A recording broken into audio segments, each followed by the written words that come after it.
আমি কই কি চলো আমার গ্রামে চলে যাই।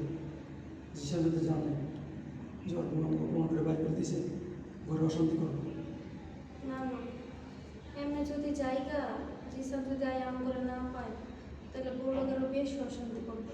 জিসা না হোক, জিসানের লোক দেখা কইরা কমুনি গ্রামে কামাস অনেক বেশি, যাইতে তো তাড়াতাড়ি বুঝছো, দিয়া যাবো কেন।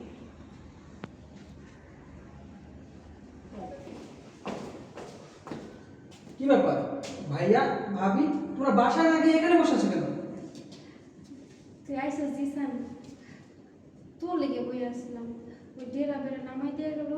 মানে বাসা তো চিনি কিন্তু ই তো চিনি না, তো ঘর তো চিনি না, এলে কেন বই আসছি। হ্যাঁ, ড্রাইভারের এত বড় সাহস তোমাদেরকে বাসায় না দিয়েও চলে গেছে।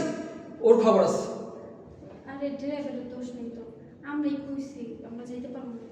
আর আমরা গ্রামে অনেক দরকার একটা কাম করে গেছে না, এলে কেন বই আসছি। তুই আইলে তোরে কই আর এটি তোরে দিয়া যাবো না।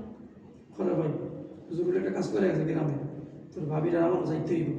হ্যাঁ তুই এগুলো লইয়া যা, বৌমারে দিস, রাইতা তোরে দিব না, আমরা যাইগা। না না, আমার তো সন্দেহ হইতেছে। তোমরা তো এভাবে যাওয়ার লোক না। দেখো কি হয়েছে আমাকে সত্যি করে বলো। আরে বাইরে সত্যি কথাই বলতেছি। অন্য একদিন আমরা কি কথাই কইতেছি, গ্রামে জরুরি একটা কাজ আছে, ও গ্রামে যাইতে হইব। না, তোমরা আমার কাছে কিছু